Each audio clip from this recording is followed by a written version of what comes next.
Emmanuel Awobu. I'm a licensed clinical professional counselor based in the United States. I'm also an adjunct professor at Capital State University. I'm vast and trained in all types and various diagnoses in mental health and mental illnesses. Today I'm talking about self-awareness is in place, because in order to recognize any problem, you have to have a base. Having a base is something that can only be identified, well, not only, but mostly be identified by you. If you don't know who you are, it's going to be all very challenging for somebody else to know who you are. So understanding yourself, knowing who you are, knowing what bothers you, knowing how to make yourself happy is very important in life. So the importance of self-awareness cannot be overstretched, and I think it's important to spend some time talking about self-awareness.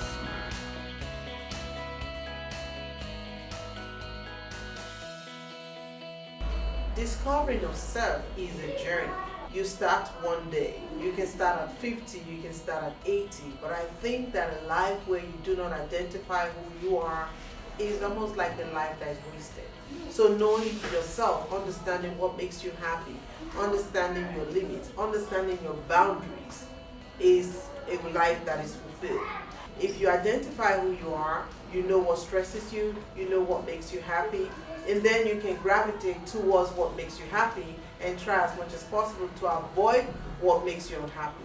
However, total avoidance is really not always the way to go. Sometimes, just like the eagle goes towards the stone, you have to face your fears. You have to face your challenges. So let me give you an instance of self-awareness. One of my pet peeves is bad breath. And you can only do anything about bad breath if you know that you have bad breath, even though some people know that they do and act like they don't.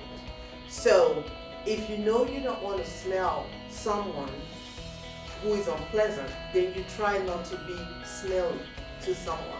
So that's an example of self-awareness. So I'm not just talking about mentally, because remember, even when we talk about mental illness and we talk about mental health, you know that lack of interest, self-care is also part of the things, criteria you put in place before someone can be diagnosed. So it's important to know who you are, to identify your body, to know everything about yourself so that you can function in the society that we are.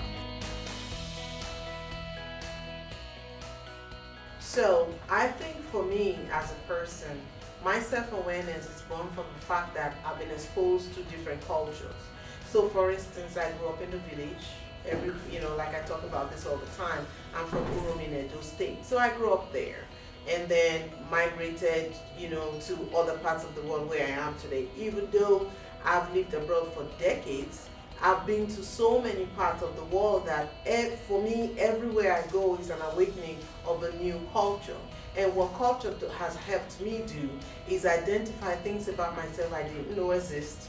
But because I'm aware, because I'm open to awareness, then I've been able to learn, through that. My self-awareness is still developing. I'm not there yet.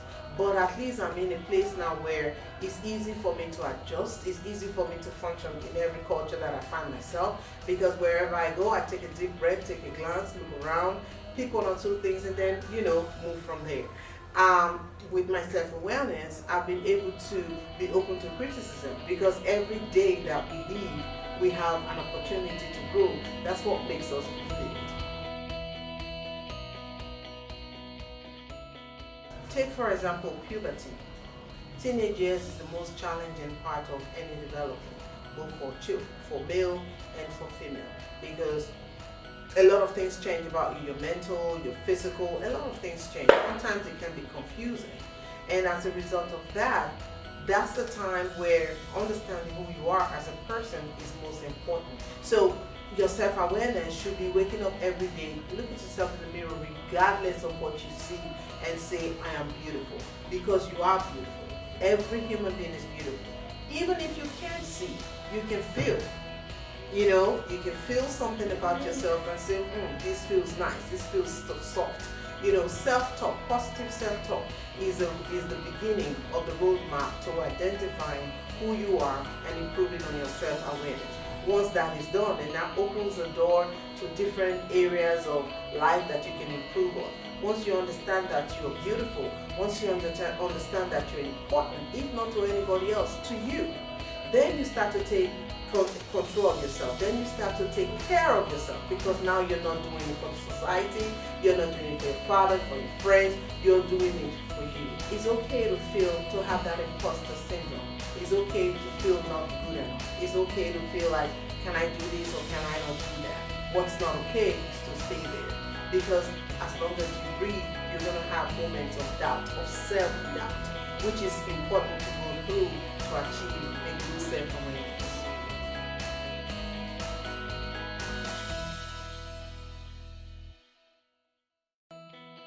So people talk about imposter syndrome as a problem. But if you remember, I said staying there is the problem. Imposter syndrome is part of life. Everybody, now let me rephrase that. Imposter syndrome is part of success. If you haven't succeeded, you might never know what it is to experience that. So when you feel that, you should know you're on a good road to succeeding. So remember, self-awareness is important. If you don't know who you are, if you don't know what respects you, you will be disrespected. If you're disrespected, you need to know so you can set boundaries. Boundaries are important for our daily function in life. And also, most importantly, I want you to remember, when you feel those self-doubts, when you find yourself experiencing the imposter syndrome, it means that you're on your way to success. In order to get there, don't stay where you are.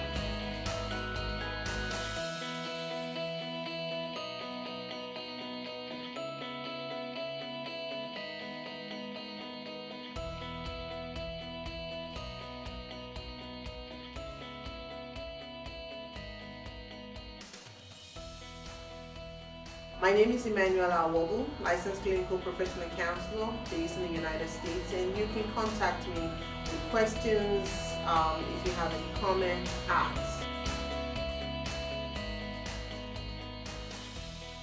Alright, so enjoy the rest of your day, and remember, every day you wake up is an opportunity to make it work. Take care.